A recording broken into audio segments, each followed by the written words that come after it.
গেটে যারা আছি আপনার এই উত্তর পাশে এবং মাঠ ভরে গেলে হেফজখানায় যদি ওখানে জামাত হয়ে যায়, ওই হেফজখানার নিচতলায় পিছনের মাদ্রাসার সম্পূর্ণ আমরা কাতারবন্দি হতে পারি এবং রাস্তার দক্ষিণ পাশে যারা দাঁড়িয়ে আছি পুরো রাস্তায় আমরা কাতারবন্দি হয়ে যাব ইনশাআল্লাহ। হেফজখানার নিচতলা, দোতলা, তিনতলা, চারতলা আমরা সব জায়গায় আমরা কাতারবন্দি হয়ে যাই। এরপর এখানে ভরে গেলে এরপরে আমরা রাস্তা ব্লক করব।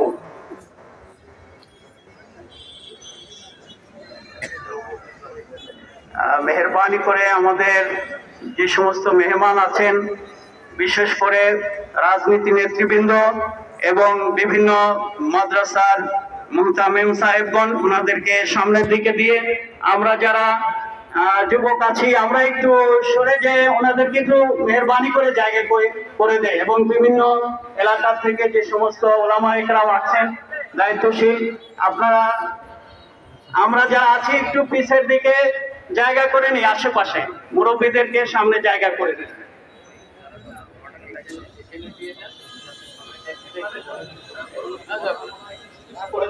ভালো হয়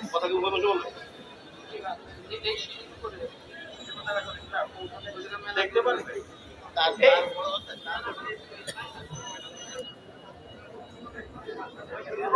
লোক ধরবে না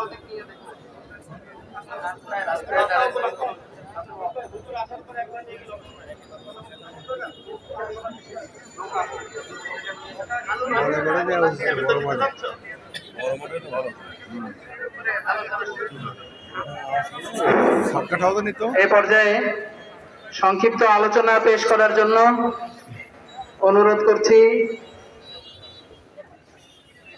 আমাদের খুলনা জেলা ইমাম পরিষদের সহসভাপতি দোলখোলা মসজিদের ইমাম মাওলানা সাখাওয়াত হোসেন সাহেব।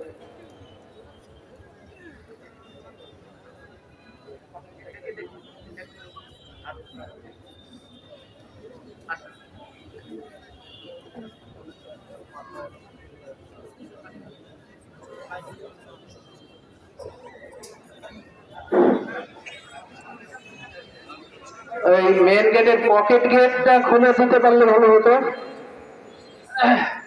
আলোচনা করছেন মাওলানা সাখাওয়াত হোসেন। আসসালামু আলাইকুম ওয়া রাহমাতুল্লাহি ওয়া বারাকাতুহু। সম্মানিত হাজিরিন, আজকে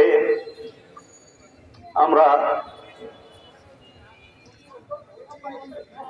খুলনা তথা বাংলাদেশের একজন বিশিষ্ট আলেম, দায়ী, হাজারো আলেমের ওস্তাদ, তিনি আজ আমাদের মাঝ থেকে চলে গেছেন, আমাদেরকে চিরদিনের জন্য এতিম করে চলে গেলেন।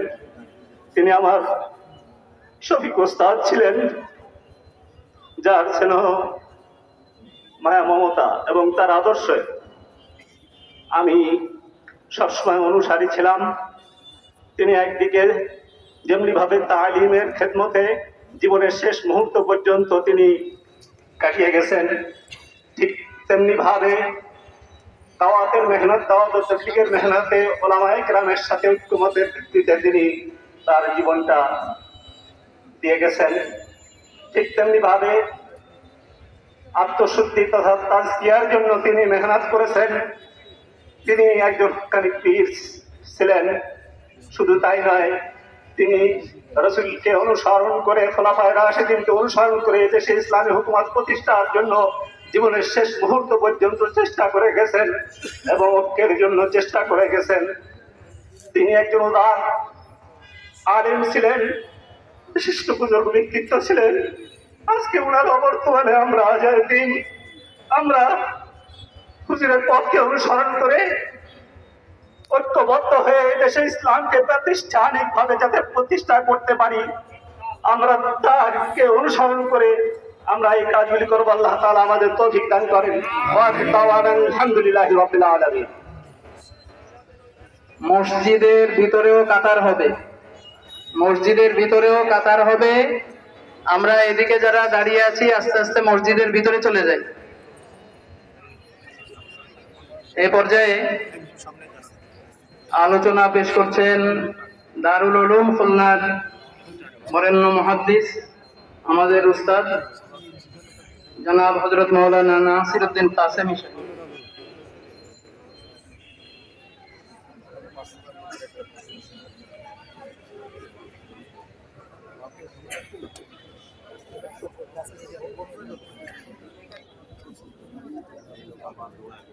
بسم الله الرحمن الرحيم كل نفس ذائقة الموت ثم إلينا ترجعون وقال النبي صلى الله عليه وسلم موت العالم موت العالم أو كما قال النبي عليه الصلاة والسلام আমরা অত্যন্ত হৃদয় ভঙ্গুর অবস্থায় আজকে এমন এক ব্যক্তির জানাজায় উপস্থিত হয়েছি যিনি এই দেশের আলেম ছিলেন, বরেণ্য আলেম ছিলেন।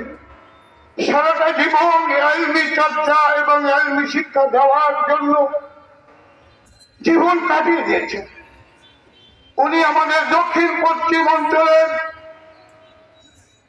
সাধারণ মানুষ নয়, সমস্ত ওলামায়ে কিরামের রাহবারে কামেল ছিলেন, বড় বুজুর্গ ছিলেন, আল্লাহওয়ালা ছিলেন। নিশ্চয় মানুষ কখনো সামনে যাইতেন না, সবসময় পিছনে থাকতেন, ঠেলে সামনে দিতে হতো। এমন একজন মানুষকে আমরা হারিয়েছি। এই শূন্যতা পুরো হবে কিনা জানি না। আল্লাহ পাকের কাছে আপনাদের মাধ্যমে আপনাদের দোয়া চেয়ে আল্লাহ পাক যেন আমাদের এই মুরব্বীকে জান্নাতের আলা মাকাম দান করেন এবং সুযোগ্য সন্তানগুলি রেখে গেছেন সবাই তো হাফেজ আলেম মুফতি। উনি ওনার কাজ যা করে গেছেন আল্লাহ পাক তাদের দীর্ঘ হায়াত দান করুক, তাদেরকে সবর করার তৌফিক দান করুক। আল্লাহ রাব্বুল আলামিন হযরতের রেখে যাওয়া জাতীয় আমানত আমাদেরকে আদায় করার তৌফিক দান করুন। আমিন। ওয়া মা আলাইনা ইল্লা বালাগ। আসসালামু আলাইকুম ওয়া রাহমাতুল্লাহি ওয়া বারাকাতুহু।